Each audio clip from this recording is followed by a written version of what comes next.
ಆಗಿದ್ದ ಹರ್ಮುಜ್ ಮತ್ತೆ ಬಂದ್. ರಾಜ್ಯದಲ್ಲಿ ಶುರುವಾಗುತ್ತಾ ಗ್ಯಾಸ್ ಸಮಸ್ಯೆ. ಮಲತಾಯಿ ಧೋರಣೆ ಮಾಡ್ತಿದೆಯಾ ಕೇಂದ್ರ? ಇದುವೇ ಚದುರಂಗದ ಮೊದಲ ಸ್ಟೋರಿ. ವಿರಾಮದಲ್ಲೂ ಯುದ್ಧ.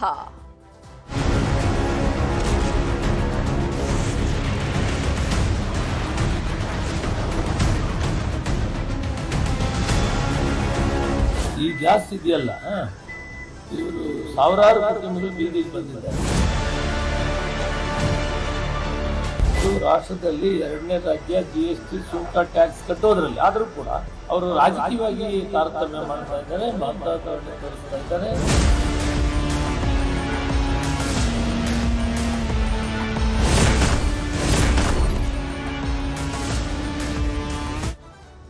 ಇರಾನ್, ಇಸ್ರೇಲ್, ಅಮೆರಿಕ ನಡುವೆ ನಡೆದಂತಹ ಯುದ್ಧದಲ್ಲಿ ಕದನ ವಿರಾಮ ಘೋಷಣೆಯಾಗಿದೆ. ಆದರೆ ಕದನ ವಿರಾಮ ಘೋಷಣೆಯ ಮಧ್ಯೆಯೂ ಕೂಡ ಇದೀಗ ಮತ್ತೆ ಇಸ್ರೇಲ್ ಅಟ್ಯಾಕ್ ಅನ್ನ ಮಾಡಿರುವುದು ಮಧ್ಯಪ್ರಾಚ್ಯ ಧಗಧಗ ಅಂತ ಮತ್ತೆ ಹೇಳ್ತಾ ಇದೆ. ಕಾರಣ ಒಂದಷ್ಟು ಇರಾನ್ನ 10 ಬೇಡಿಕೆಗಳನ್ನ ಒಪ್ಪಿಕೊಂಡು ಕದನ ವಿರಾಮವನ್ನ ಘೋಷಣೆಯನ್ನು ಮಾಡಲಾಗಿದೆ. ಆದ್ರೆ ಇದೀಗ ಕದನ ವಿರಾಮದ ಮಧ್ಯೆಯೂ ಮಧ್ಯಪ್ರಾಚ್ಯ ಧಗಧಗಿಸ್ತಾ ಇದ್ದು, ಹೆಜ್ಬುಲ್ಲಾ ಮೇಲೆ ಇಸ್ರೇಲ್ ದಾಳಿಯನ್ನ ಮಾಡಿದೆ. 300ಕ್ಕೂ ಹೆಚ್ಚು ಮಂದಿ ಸಾವನ್ನಪ್ಪಿದ್ದಾರೆ. ಪೆಟ್ರೋಲ್, ಡೀಸೆಲ್, ತೈಲ ಸಾಗಾಟಕ್ಕೂ ಕೂಡ ಮತ್ತೆ ಬ್ರೇಕ್ ಅನ್ನ ಹಾಕಲಾಗಿದೆ. ಈ ಮೂಲಕ ಹರ್ಮುಜ್ ಜಲಸಂಧಿಯ ವಿಚಾರವನ್ನ ನಾವು ಗಮನಿಸ್ತಾ ಹೋಗೋದಾದ್ರೆ, ಈಗ ಯಾವ ರೀತಿಯಾಗಿ ಅದನ್ನ ಓಪನ್ ಮಾಡಲಾಗಿತ್ತು ಅಥವಾ ಮುಕ್ತ ಮಾಡಲಾಗಿತ್ತು, ಇದೀಗ ಈ ವಿಚಾರಕ್ಕೆ ಸಂಬಂಧಪಟ್ಟ ಹಾಗೆ ಈಗ ಮತ್ತೆ ಹರ್ಮುಜ್ ಜಲಸಂಧಿಯನ್ನ ಇದೀಗ ಕ್ಲೋಸ್ ಮಾಡಿದೆ.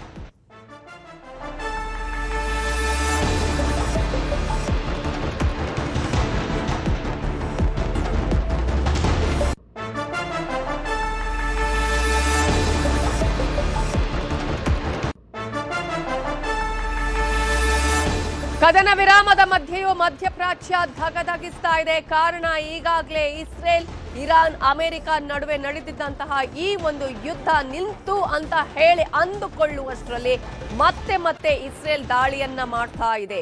ಹೆಜ್ಬುಲ್ಲಾ ಮೇಲೆ ಇಸ್ರೇಲ್ ದಾಳಿಯನ್ನ ಮಾಡಿದ್ದು, ಈ ಒಂದು ದಾಳಿಯಲ್ಲಿ 300ಕ್ಕೂ ಹೆಚ್ಚು ಮಂದಿ ಸಾವನ್ನಪ್ಪಿದ್ದಾರೆ. ಈಗಾಗಲೇ ಕದನ ವಿರಾಮದ ಮಧ್ಯಪ್ರಾಚ್ಯ ಈ ರೀತಿಯಾಗಿ ಮತ್ತೆ ಯಾಕೆ ದಗದಗಿಸ್ತಾ ಇದೆ? ಹೆಜ್ಬುಲ್ಲಾ ಮೇಲೆ ಇಸ್ರೇಲ್ ದಾಳಿಯನ್ನ ಮಾಡಿರುವಂತಹ ಕಾರಣ ಏನು? ಯಾಕೆ ಈ ಕದನ ವಿರಾಮ ಘೋಷಣೆ ಮಾಡಿದ್ರೂ ಕೂಡ ಮತ್ತೆ ಇಂತಹ ಪರಿಸ್ಥಿತಿ ನಿರ್ಮಾಣ ಆಗಿದೆ ಅನ್ನೋದನ್ನ ನೋಡ್ತಾ ಹೋಗೋಣ. ಇದೀಗ ಹೆಜ್ಬುಲ್ಲಾವನ್ನೇ ಯಾಕೆ ಟಾರ್ಗೆಟ್ ಮಾಡಲಾಗಿದೆ ಅನ್ನೋದನ್ನ ನಾವು ನೋಡ್ತಾ ಹೋಗೋದಾದ್ರೆ, ಬಹಳ ಇಂಪಾರ್ಟೆಂಟ್ ಆಗಿ ನಾವಿಲ್ಲಿ ನೋಡಬೇಕಾಗಿರೋದು, ವಿರಾಮದಲ್ಲೂ ಕೂಡ ಯುದ್ಧವನ್ನ ಮಾಡ್ತಾ ಇದೆ. ಹಾಗಾದ್ರೆ ಕದನ ವಿರಾಮಕ್ಕೆ ಯಾವುದೇ ರೀತಿಯ ಮನ್ನಣೆ ಇಲ್ವಾ ಅಂತ ನಾವು ನೋಡಿದ್ರೆ, ಖಂಡಿತವಾಗ್ಲೂ ಯಾವುದೇ ರೀತಿಯ ಮನ್ನಣೆ ಕೂಡ ಇಲ್ಲ. ಕಾರಣ ಅಮೆರಿಕಾದಿಂದ ಕದನ ವಿರಾಮ ಘೋಷಣೆಯಾಗಿದೆ. ಈಗಾಗಲೇ ಒಂದಷ್ಟು ದೇಶಗಳು ಎಲ್ಲ ಒಪ್ಪಂದವನ್ನ ಕೂಡ ಮಾಡಿಕೊಂಡಿದೆ. ಇಂತಹ ಸಂದರ್ಭದಲ್ಲಿ ಈ ಒಪ್ಪಂದಕ್ಕೆ ಹಾಗಾದ್ರೆ ಕಿಮ್ಮತ್ತೇನು ಅಂತ ನೋಡೋದಾದ್ರೆ, ಮುಗಿ ಬೀಳ್ತಾ ಇದೆ ಇಸ್ರೇಲ್ ಇರಾನ್ ಮೇಲೆ. ಇನ್ನೂ ಕೂಡ ಇಸ್ರೇಲ್ ಮೇಲೆ ದಾಳಿ ಆಗ್ತಾನೇ ಇದೆ. ಆ ಒಂದು ದಾಳಿ ನಿಲ್ಲುವ ಲಕ್ಷಣಗಳೇ ಕಾಣಿಸ್ತಾ ಇಲ್ಲ. ಇಂತಹ ಸಂದರ್ಭದಲ್ಲಿ ಇದೀಗ ಅಮೆರಿಕಾದಿಂದ ಕದನ ವಿರಾಮ ಆಲ್ರೆಡಿ ಘೋಷಣೆ ಆಗಿದೆ. ನಾನು ಆಗ್ಲೇ ಹೇಳ್ತಾ ಇದ್ದೆ ಆ ಒಂದು ಅಂಶಗಳನ್ನ. ಇಸ್ರೇಲ್ ಈಗಾಗಲೇ ಇರಾನ್ ಮೇಲೆ ಮುಗಿ ಬೀಳ್ತಾ ಇದೆ. ಲೆಬನಾನ್ನ ಹಲವು ಕಡೆ ಇಸ್ರೇಲ್ನಿಂದ 100ಕ್ಕೂ ಹೆಚ್ಚು ಕ್ಷಿಪಣಿ ದಾಳಿ ಆಗಿದೆ. ಈ ಒಂದು ಕ್ಷಿಪಣಿ ದಾಳಿ ದೊಡ್ಡ ಮಟ್ಟದಲ್ಲಿ ಆಗಿರೋದು. ಕ್ಷಿಪಣಿಗಳ ದಾಳಿಯಿಂದ 254 ಹೆಜ್ಬುಲ್ಲಾಗಳು ಸಾವನ್ನಪ್ಪಿದ್ದಾರೆ. ಇವರು ಇರಾನ್ಗೆ ಸಪೋರ್ಟ್ ಅನ್ನ ಮಾಡ್ತಾ ಇದ್ದಂಥವ್ರು. ಅದೇ ಕಾರಣಕ್ಕಾಗಿ ಇವರ ಮೇಲೆ ಇಸ್ರೇಲ್ ಅಟ್ಯಾಕ್ ಅನ್ನ ಮಾಡಿದೆ. ಪ್ರಮುಖವಾಗಿ ಇಲ್ಲಿ ನಾವು ಗಮನಿಸಬೇಕಾಗಿರೋದು, ಲೆಬನಾನ್ನ ಹೆಜ್ಬುಲ್ಲಾ ಮುಖ್ಯಸ್ಥನನ್ನೇ ಹತ್ಯೆ ಮಾಡಲಾಗಿದೆ. ಆ ಒಂದು ಅಂಶವೇ ಇದೀಗ ಇರಾನ್ಗೆ ಇನ್ನಷ್ಟು ಕೋಪಕ್ಕೆ ಕಾರಣ ಆಗಿರೋದು.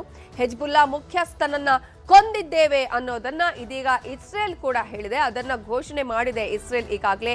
ಕಾರಣ ಇವರು ಇರಾನ್ಗೆ ಸಪೋರ್ಟ್ ಮಾಡ್ತಾ ಇದ್ರು ಅನ್ನುವಂತಹ ಕಾರಣಕ್ಕಾಗಿ. ಬೇರೊತ್ತು ದಾಳಿಯ ವೇಳೆ ಅಲಿ ಯೂಸುಫ್ ಹರ್ಷಿಯನ್ನ ಹತಗೊಳಿಸಿದ್ದೇವೆ, ಅಂದ್ರೆ ಸಾಯಿಸಿದ್ದೇವೆ, ಆತ ಸಾವನ್ನಪ್ಪಿದ್ದಾನೆ ಅಂತ ಹೇಳಿ ಇಸ್ರೇಲ್ ಈಗಾಗಲೇ ಘೋಷಣೆಯನ್ನ ಮಾಡಿದೆ. ಇರಾನ್ ಆರ್ಮಿ ಉಪ ಕಮಾಂಡರ್ ರೆಜಾ ಜಫರ್ ಜುದೆ ಈತನನ್ನ ಕೂಡ ಹತ್ಯೆ ಮಾಡಲಾಗಿದೆ ಅಂತ ಇಸ್ರೇಲ್ ಈಗಾಗಲೇ ಹೇಳ್ಕೊಂಡಿದೆ. ಕದನ ವಿರಾಮದಲ್ಲಿ ಲೆಬನಾನ್ ಸೇರಿಲ್ಲ ಅನ್ನುವಂತಹ ವಾದ ಇರಾನ್ ಈಗ ಕೆಂಡಾಮಂಡಲ ಆಗಿರೋದು. ಕಾರಣ ಈ ವಿಚಾರದಲ್ಲಿ ಯಾಕೆ ಈ ರೀತಿಯಾಗಿ ನಡೆಸ್ಕೊಳ್ತಾ ಇದೆ, ಯಾಕೆ ಇಸ್ರೇಲ್ ಇಲ್ಲಿ ಈಗ ದಾಳಿ ಮಾಡ್ತಾ ಇದೆ ಅಂತ ಹೇಳಿದ್ರೆ, ಈ ಕದನ ವಿರಾಮದಲ್ಲಿ ಏನು ಅವರು ನಿರ್ಧಾರವನ್ನ ಮಾಡಿದಾರಲ್ಲ ಅಥವಾ ಘೋಷಣೆ ಮಾಡಿದಾರಲ್ಲ ಅದರಲ್ಲಿ ಲೆಬನಾನ್ನ ವಿಚಾರವೇ ಇರಲಿಲ್ಲ. ಹಾಗಾಗಿ ಇಸ್ರೇಲ್ ದಾಳಿ ಮಾಡ್ತಾ ಇದೆ ಅನ್ನೋದು ಇಸ್ರೇಲ್ ಹೇಳ್ತಾ ಇರುವಂತದ್ದು. ಸೊ ಇಸ್ರೇಲ್ ದಾಳಿಗೆ ಲೆಬನಾನ್ ಕೂಡ ಈಗ ಕೌಂಟರ್ ಅನ್ನ ಕೊಡ್ತಾ ಇದೆ, ಪ್ರತಿ ದಾಳಿಯನ್ನ ಮಾಡ್ತಾ ಇದೆ. ಇರಾನ್ ಕೆಂಡಾಮಂಡಲ ಆಗಿದೆ, ಯುದ್ಧ ವಿರಾಮ ಅಂತ ಹೇಳೋದು, ಆ ನಂತರ ಈ ರೀತಿಯಾಗಿ ನೀವು ಕ್ಷಿಪಣಿಗಳ ದಾಳಿಯನ್ನ ನಡೆಸೋದು ಅಂತ ಹೇಳಿದಂತಹ ಸಂದರ್ಭದಲ್ಲಿ ಇದೀಗ ಲೆಬನಾನ್ ಪ್ರತಿ ಕೌಂಟರ್ ಕೊಡ್ತಾ ಇದೆ. ರಾಕೆಟ್ ಡ್ರೋನ್ ದಾಳಿಯ ಮೂಲಕ ತಿರುಗೇಟನ್ನ ಕೂಡ ನೀಡುವ ಕೆಲಸವನ್ನ ಇದೀಗ ಪ್ರತಿ ದಾಳಿಯಲ್ಲಿ ಮಾಡಲಾಗ್ತಾ ಇದೆ. ಈಗ ಇರಾನ್ ಹೇಳ್ತಾ ಇದೆ, ಅಮೆರಿಕ ಅಧ್ಯಕ್ಷ ಡೊನಾಲ್ಡ್ ಟ್ರಂಪ್ ಯಾವುದೇ ಕಾರಣಕ್ಕೂ ನಂಬಿಕಸ್ಥನಲ್ಲ ಅನ್ನೋದನ್ನ ಇರಾನ್ ಈಗ ಜರಿಯುವ ಕೆಲಸವನ್ನ ಕೂಡ ಮಾಡಿದೆ. ಕದನ ವಿರಾಮದ ಮಧ್ಯೆ ಇದೆಂತಹ ದಾಳಿ ಅಂತ ಹೇಳಿ ಇರಾನ್ ಈಗ ಟಕ್ಕರನ್ನ ಕೊಡ್ತಾ ಇದೆ. ಅದೇ ಕಾರಣಕ್ಕಾಗಿ ಮತ್ತೆ ಪ್ರತಿದಾಳಿಯನ್ನ ಲೆಬನಾನ್ ಈಗ ಮಾಡ್ತಾ ಇರುವಂತದ್ದು ಇಸ್ರೇಲ್ ಮೇಲೆ ಕೂಡ. ಅಮೆರಿಕ ಘೋಷಣೆ ಮಾಡಿದ ಹಾಗೆ ಯಾವುದು ಆಗ್ತಾ ಇಲ್ಲ. ಇಸ್ರೇಲ್ ತನ್ನ ಪಾಡಿಗೆ ತಾನು ಯುದ್ಧವನ್ನ ಮಾಡ್ತಾನೆ ಇದೆ ಅನ್ನೋದನ್ನ ಕೂಡ ನಾವಿಲ್ಲಿ ಗಮನಿಸಬೇಕು. ಇವೆಲ್ಲದರ ಮಧ್ಯೆ ದೊಡ್ಡ ಮಟ್ಟದ ಆತಂಕ ಒಂದ್ ಸ್ವಲ್ಪ ನಿರಾಯಾಸ ಆಗಿತ್ತು, ಆದ್ರೆ ಇದೀಗ ಆತಂಕ ಮತ್ತೆ ಈಗ ಜಾಸ್ತಿ ಆಗ್ತಾ ಇರೋದು ಹರ್ಮುಜ್ನ ವಿಚಾರಕ್ಕೆ ಸಂಬಂಧಪಟ್ಟ ಹಾಗೆ. ಹರ್ಮುಜ್ ಜಲಸಂಧಿಯ ವಿಚಾರದಲ್ಲಿ ಏನಾಗ್ತಾ ಇದೆ ಅಂತ ನೋಡೋದಾದ್ರೆ, ಇಸ್ರೇಲ್ ಈಗ ಇರಾನ್ ಮೇಲೆ ಲೆಬನಾನ್ ಮೇಲೆ ದಾಳಿ ಮಾಡಿದೆ. ಆ ಹತ್ಯೆಯನ್ನ ಖಂಡಿಸಿ ಮತ್ತೆ ಹರ್ಮುಜ್ ಅನ್ನ ಮುಚ್ಚಿದೆ ಇರಾನ್. ಈಗ ಮುಕ್ತಗೊಳಿಸಿತ್ತು ಹರ್ಮುಜ್ ಜಲಸಂಧಿಯನ್ನ, ಹಡಗುಗಳು ಬರ್ತಾ ಇದ್ವು, ಈಗ ಸ್ಟಾಪ್ ಆಗಿದೆ ಆ ಒಂದು ಜಲಸಂಧಿಯನ್ನ. ಹರ್ಮುಜ್ ಜಲಸಂಧಿಯಿಂದ ಹಡಗುಗಳು ಮತ್ತೆ ವಾಪಸ್ ಆಗ್ತಾ ಇದೆ, ಅಲ್ಲಿ ಹೋಗ್ತಾನೂ ಇಲ್ಲ ಬರ್ತಾನೂ ಇಲ್ಲ ಅನ್ನುವಂತಹ ಪರಿಸ್ಥಿತಿ ಈಗ ನಿರ್ಮಾಣ ಆಗಿದೆ. ಕದನ ವಿರಾಮ ಘೋಷಣೆ ಮಾಡಿದ 24 ಗಂಟೆ ಕೂಡ ಕಳೆದಿಲ್ಲ, ಇನ್ನೂ 24 ಗಂಟೆಗಳಲ್ಲೇ ಮತ್ತೆ ಉದ್ವಿಗ್ನ ಪರಿಸ್ಥಿತಿ ನಿರ್ಮಾಣ ಆಗಿದೆ. ಹಾಗಾದ್ರೆ ಕದನ ವಿರಾಮದ ಪ್ರಯೋಜನ ಏನು ಅನ್ನೋದು ಇರಾನ್ ಕೇಳ್ತಾ ಇರುವ ಪ್ರಶ್ನೆ. 426 ತೈಲ ಹಡಗು, 53 LPG ಹಡಗುಗಳು ಹರ್ಮುಜ್ನಲ್ಲಿ ಲಾಕ್ ಆಗಿದೆ. ಇದುವೇ ಎಲ್ಲಾ ದೇಶಗಳಿಗೆ ಆತಂಕಕ್ಕೆ ಕಾರಣ ಆಗಿರೋದು. ಪರ್ಷಿಯನ್ ಕೊಲ್ಲಿಯಲ್ಲೇ ಹಡಗುಗಳು ಉಳ್ಕೊಂಡಿವೆ. ಈ ಮೂಲಕ ಈಗ ಮುಕ್ತವಾದಂತಹ ಹರ್ಮುಜ್ ಮತ್ತೆ ಅಲ್ಲೇ ಕ್ಲೋಸ್ ಆಗಿರೋದನ್ನ ನಾವಿಲ್ಲಿ ಗಮನಿಸಬಹುದು. ಹರ್ಮುಜ್ ದಾಟೋದಕ್ಕೆ ಪ್ರಯತ್ನಿಸಿದ್ರೆ ಮತ್ತೆ ದಾಳಿಯ ಎಚ್ಚರಿಕೆಯನ್ನ ಕೂಡ ಈಗಾಗಲೇ ಇರಾನ್ ಕೊಟ್ಟಿದೆ. ಆತಂಕದಲ್ಲೇ ಸಮುದ್ರದಲ್ಲೇ ಹಡಗುಗಳು ಇದೀಗ ಲಾಕ್ ಆಗಿರುವಂತದ್ದು. ಈ ಮೂಲಕ ಈ ವಿಚಾರದಲ್ಲಿ ಎಲ್ಲಾ ರಾಷ್ಟ್ರಗಳಿಗೂ ಕೂಡ ಆತಂಕ ಇದೆ. ಆಯಾಯ ದೇಶಗಳ ಹಡಗುಗಳ ಪರಿಸ್ಥಿತಿ ಏನು ಅನ್ನುವಂತಹ ಪ್ರಶ್ನೆ ಕೂಡ ಅವರಲ್ಲಿ ಇರೋದನ್ನ ನಾವಿಲ್ಲಿ ಗಮನಿಸಬಹುದು. ಇನ್ನು ಟ್ರಂಪ್ ಇಲ್ಲಿ ಎಚ್ಚರಿಕೆಯನ್ನ ಕೊಟ್ಟಿರೋದು, ಇರಾನ್ ನಡೆಗೆ ಅಮೆರಿಕ ಮತ್ತೆ ಕೆಂಡಾಮಂಡಲ ಆಗಿರೋದನ್ನ ನಾವೀಗಾಗಲೇ ನೋಡಿದ್ವಿ. ತಕ್ಷಣವೇ ಹರ್ಮುಜ್ ಓಪನ್ಗೆ ಅಮೆರಿಕ ಇಲ್ಲಿ ಆಗ್ರಹ ಮಾಡ್ತಿದೆ. ಅದರಲ್ಲಿ ಆಗ್ರಹ ಮಾಡಿದ್ರು ಕೂಡ ಪ್ರಯೋಜನ ಏನಿಲ್ಲ. ಕಾರಣ ನಿಜವಾದ ಒಪ್ಪಂದ ಆಗೋವರೆಗೂ ಸೇನೆ ಅಲ್ಲೇ ಇರುತ್ತೆ ಅಂತ ಹೇಳಿ ಅಮೆರಿಕ ಅಧ್ಯಕ್ಷ ಡೊನಾಲ್ಡ್ ಟ್ರಂಪ್ ಹೇಳ್ತಿದ್ದಾರೆ. ಇಸ್ರೇಲ್ ಅಟ್ಯಾಕ್ ಮಾಡೋದನ್ನ ಮಾಡ್ತಾನೆ ಇದೆ, ಅದನ್ನ ನಿಲ್ಲಿಸೋದಕ್ಕೆ ಅಮೆರಿಕದ ಕೈಯಲ್ಲಿ ಆಗ್ತಾ ಇಲ್ಲ. ಆದ್ರೆ ಇಲ್ಲಿ ಇರಾನ್ ಮೇಲೆ ಈಗ ಒಂದಷ್ಟು ರೀತಿಯ ದರ್ಪ ತೋರಿಸುವ ಕೆಲಸ ಅಮೆರಿಕ ಅಧ್ಯಕ್ಷರು ಮಾಡ್ತಾ ಇದ್ದಾರೆ. ಕೊಲ್ಲಿಯಲ್ಲಿಯೇ ನಮ್ಮ ಸೇನೆ ಉಳಿಯಲಿದೆ, ಅದನ್ನು ವಾಪಸ್ ತೆಗೆದುಕೊಳ್ತಾ ಇಲ್ಲ ಅಂತ ಹೇಳಿ ಅಮೆರಿಕ ಅಧ್ಯಕ್ಷರು ಹೇಳ್ತಾ ಇದ್ದಾರೆ. ಇರಾನ್ ಸುತ್ತಮುತ್ತ ನಮ್ಮ ಸೇನೆ ಇರಲಿದೆ ಅನ್ನುವ ವಿಚಾರವನ್ನ ಅಮೆರಿಕ ಅಧ್ಯಕ್ಷ ಡೊನಾಲ್ಡ್ ಟ್ರಂಪ್ ಈಗ ಹೇಳಿರೋದು. ಒಪ್ಪಂದ ಫೈನಲ್ ಆಗದಿದ್ರೆ ದಾಳಿ ಕಂಟಿನ್ಯೂ ಆಗುತ್ತೆ, ದಾಳಿ ಮುಂದುವರಿಯುತ್ತೆ ಅನ್ನುವ ವಿಚಾರವನ್ನ ಅಮೆರಿಕ ಅಧ್ಯಕ್ಷ ಡೊನಾಲ್ಡ್ ಟ್ರಂಪ್ ಅವರು ಕೊಟ್ಟಿದ್ದಾರೆ. ಇಂತಹ ಸಂದರ್ಭದಲ್ಲಿ ಇದೀಗ ಅಮೆರಿಕ ಕೂಡ ಮತ್ತೆ ಹೇಳ್ತಾ ಇರೋದನ್ನ ನಾವಿಲ್ಲಿ ಗಮನಿಸಬಹುದು, ದಾಳಿಯ ವಿಚಾರವನ್ನ. ಸೊ ಇಸ್ಲಾಮಾಬಾದ್ ಒಪ್ಪಂದದಲ್ಲಿ ಏನು ಆಗಿದೆ, ಯಾವ ರೀತಿಯಾಗಿ ಶಾಂತಿ ಮಾತುಕತೆ ಆಯ್ತು ನೋಡೋದಾದ್ರೆ, ಇಸ್ಲಾಮಾಬಾದ್ನಲ್ಲಿ ನಾಳೆ ಶಾಂತಿ ಮಾತುಕತೆ ಕೂಡ ನೆರವೇರಲಿದೆ.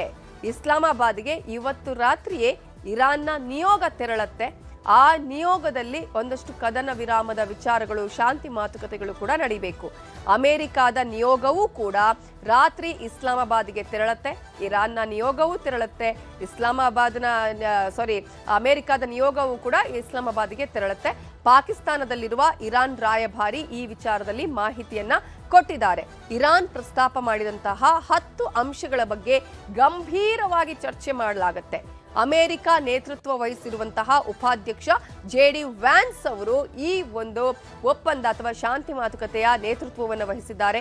ಕದನ ವಿರಾಮ, ಹರ್ಮುಜ್ ಜಲಸಂಧಿ, ಪರಮಾಣು ವಿಚಾರಗಳ ಬಗ್ಗೆ ಕೂಡ ಚರ್ಚೆಯನ್ನ ಮಾಡಲಾಗುತ್ತೆ. ಜೊತೆಗೆ ನಷ್ಟವನ್ನ ಭರಿಸಿಕೊಡಬೇಕು ಅಂತ ಹೇಳಿ ಇರಾನ್ ಒಂದು ಷರತ್ತುಗಳನ್ನು ವಿಧಿಸಿದೆಯಲ್ಲ, ಆ ವಿಚಾರಕ್ಕೆ ಸಂಬಂಧಪಟ್ಟ ಹಾಗೆ ಕೂಡ ಈಗಾಗಲೇ ಅಲ್ಲಿ ಚರ್ಚೆ ನಡೆಯುವಂತಹ ಸಾಧ್ಯತೆ ಇದೆ, ಇರಾನ್ ಬೇಡಿಕೆ ಇಟ್ಟಿರುವಂತಹ 10 ಷರತ್ತುಗಳ ಬಗ್ಗೆ. ಸೊ ಇಲ್ಲಿ ಈಗ ಗಮನಿಸಬೇಕಾದಂತಹ ಅಂಶ ಅಂತ ಹೇಳಿದ್ರೆ ಎಚ್ಚರ ಎಚ್ಚರ ಅನ್ನುವಂಥದ್ದು. ಯಾವುದಕ್ಕೆಲ್ಲ ಎಚ್ಚರ ಅಂತ ನಾವು ನೋಡ್ತಾ ಹೋಗೋದಾದ್ರೆ ಇಲ್ಲಿ ವಿಶ್ವಕ್ಕೆ ತಲೆದಂಡ ಆಗುವಂತಹ ಸಾಧ್ಯತೆಗಳು ಕೂಡ ಇರೋದನ್ನ ನಾವಿಲ್ಲಿ ಗಮನಿಸಬಹುದು. ಕಾರಣ ಈಗಾಗಲೇ ಇದರ ಪರಿಣಾಮ ಎಲ್ಲಾ ದೇಶಗಳ ಮೇಲೂ ಆಗ್ತಾ ಇದೆ. ಅದರಲ್ಲೂ ಕೂಡ ಈಗಾಗಲೇ ಯಾರ್ಯಾರು ನಂಬ್ಕೊಂಡಿದ್ರು ಈ ದೇಶಗಳನ್ನ, ಕೊಲ್ಲಿ ರಾಷ್ಟ್ರಗಳನ್ನ, ಅವುಗಳ ಮೇಲೆ ತೀವ್ರವಾದಂತಹ ಅಭಾವಗಳು, ಪರಿಣಾಮಗಳು ಉಂಟಾಗ್ತಾ ಇದೆ. ಆರ್ಥಿಕ ಕುಸಿತ ಆಗ್ತಾ ಇದೆ, ಆಲ್ರೆಡಿ ಹಣದುಬ್ಬರ ಆಗ್ತಾ ಇದೆ, ಬೆಲೆ ಏರಿಕೆ ಆಗ್ತಾ ಇದೆ, ತೈಲ ಸಮಸ್ಯೆ ಆಗ್ತಾ ಇದೆ, ಉತ್ಪಾದನಾ ವೆಚ್ಚಗಳು ಏರಿಕೆಯಾಗಿದೆ, ಜನಸಾಮಾನ್ಯರ ಮೇಲೆ ಬರೆ ಉಂಟಾಗ್ತಾ ಇದೆ. ಅದೇ ಕಾರಣಕ್ಕಾಗಿ ಈಗ ಪ್ರತಿಯೊಂದು ದೇಶವೂ ಕೂಡ ಈ ವಿಚಾರದಲ್ಲಿ ಎಚ್ಚರಿಕೆಯನ್ನ ವಹಿಸಬೇಕಾಗಿರೋದು. ಇವರಿಬ್ಬರ ನಡುವಿನ ಜಗಳ ಇತರೆ ದೇಶಗಳ ಮೇಲೂ ಕೂಡ ಪರಿಣಾಮ ಹೇಗೆ ಬೀಳ್ತಾ ಇದೆ ಅನ್ನೋದನ್ನ ನಾವಿಲ್ಲಿ ನೋಡ್ತಾ ಇದ್ದೀವಿ. ಇನ್ನು ಇದೇ ವಿಚಾರಕ್ಕೆ ಸಂಬಂಧಪಟ್ಟ ಹಾಗೆ ಆರ್ಥಿಕ ತಜ್ಞರು ಏನ್ ಹೇಳಿದ್ದಾರೆ ನೋಡೋಣ. ಅಮೆರಿಕಕ್ಕೆ ಕೊಡಬೇಕು ಅನ್ನೋ ಒಂದು ಪ್ರಸ್ತಾವ ಏನಿದೆ ಅದು ಹೇಗೆ ಕಾರ್ಯಸಾಧು ಆಗುತ್ತೆ? ಅಮೆರಿಕ ಯಾರು ಇಲ್ಲಿ? ಅಮೆರಿಕ ವಿಶ್ವದಲ್ಲಿ ಒಂದು ರಾಷ್ಟ್ರ ಅಷ್ಟೇ. Who has given leadership to it?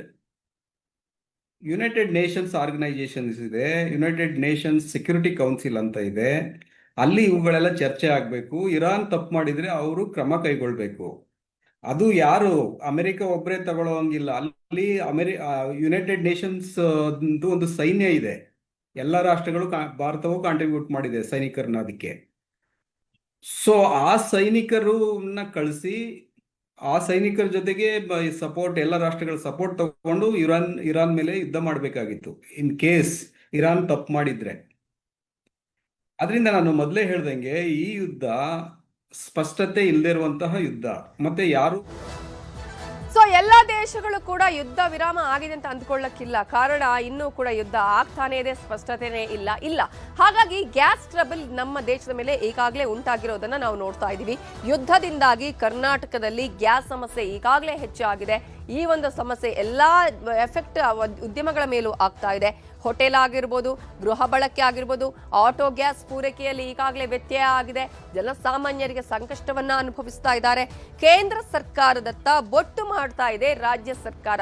ಬೇರೆ ರಾಜ್ಯಗಳಲ್ಲಿ ಇಲ್ಲದ್ದು ನಮ್ಮ ರಾಜ್ಯದಲ್ಲಿ ಯಾಕೆ ಇಷ್ಟೊಂದು ಸಮಸ್ಯೆ ಆಗ್ತಾ ಇದೆ ಅಂತ ಹೇಳಿ ತೈಲ ಹಂಚಿಕೆ ಮಾಡೋದು ಕೇಂದ್ರ, ಪೂರೈಕೆಯಷ್ಟೇ ನಮ್ಮ ಕೆಲಸ ಅಂತ ಹೇಳಿ ರಾಜ್ಯ ಸರ್ಕಾರ ಇಲ್ಲಿ ಹೇಳ್ತಾ ಇದೆ. ಕರ್ನಾಟಕಕ್ಕೆ ಕೇಂದ್ರ ಸರ್ಕಾರದಿಂದ ಪದೇ ಪದೇ ಅನ್ಯಾಯ ಆಗ್ತಾನೆ ಇದೆ. ಹಲವು ವರ್ಷಗಳಿಂದಲೂ ತಾರತಮ್ಯ ನೀತಿಯನ್ನ ಅನುಸರಿಸಲಾಗ್ತಾ ಇದೆ. ಅಂಥದ್ದೇ ಮತ್ತೆ ಈಗ ನಾವು ಕಾಣ್ತಾ ಇದ್ದೀವಿ ಅಂತ ರಾಜ್ಯ ಸರ್ಕಾರ ಆರೋಪ ಮಾಡ್ತಾ ಇದೆ.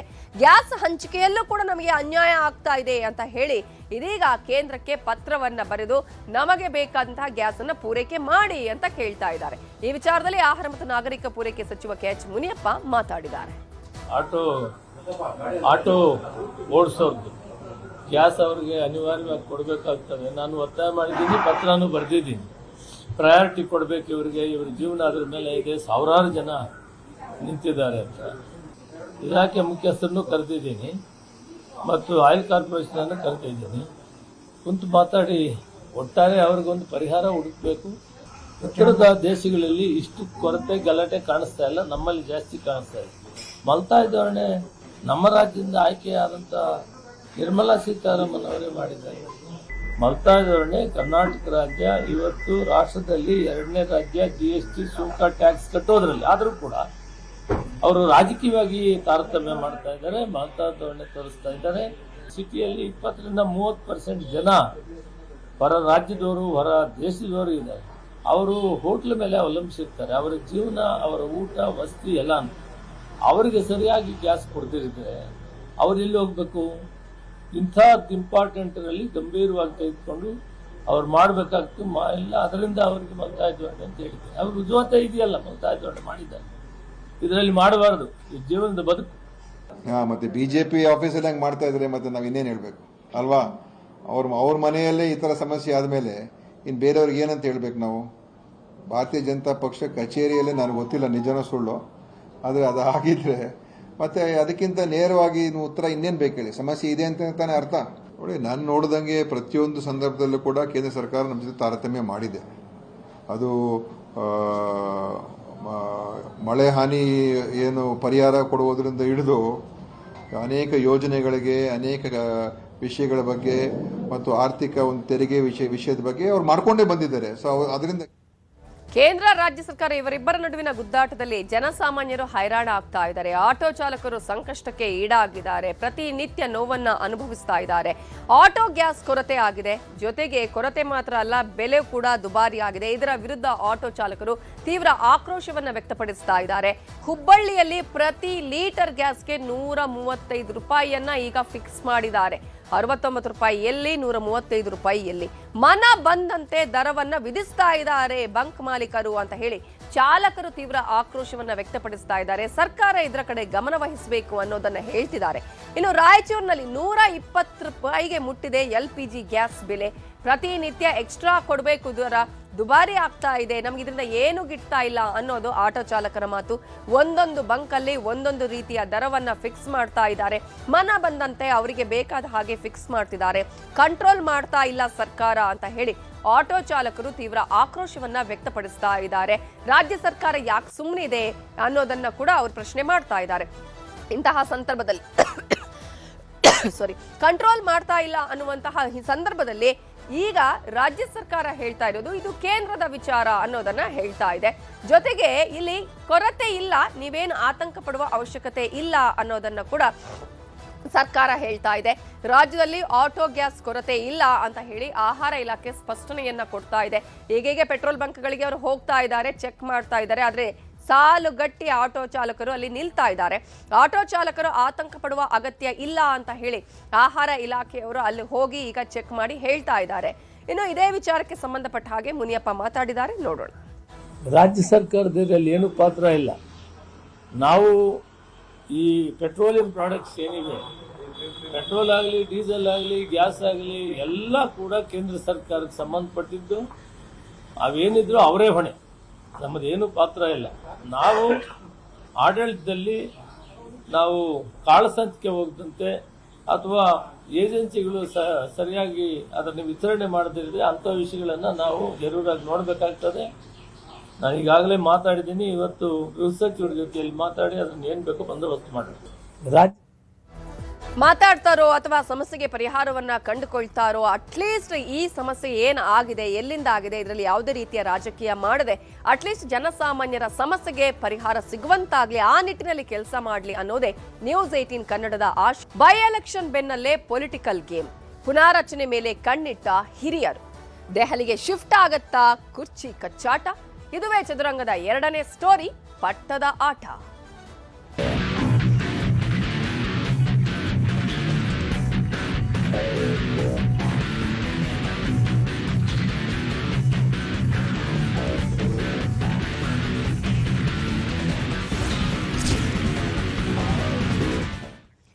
ಈಗಾಗಲೇ ರಾಜ್ಯದಲ್ಲಿ 2 ಕ್ಷೇತ್ರಗಳಲ್ಲಿ ಬೈ ಎಲೆಕ್ಷನ್ ಚುನಾವಣೆ ಅಂದ್ರೆ ಮತದಾನ ಇವತ್ತು ನಡೆದಿದ್ದು, ದಾಖಲೆ ಮತದಾನ ಆಗಿದೆ. ಈ 2 ಕ್ಷೇತ್ರಗಳಲ್ಲಿ ವೋಟಿಂಗ್ ಮಾಡಿದ್ದು ಜನರ ಮನಸ್ಥಿತಿಯ ಬಗ್ಗೆ ಸಿಎಂ ಮಾಹಿತಿಯನ್ನ ಕೂಡ ಕೊಟ್ಟಿದ್ದಾರೆ.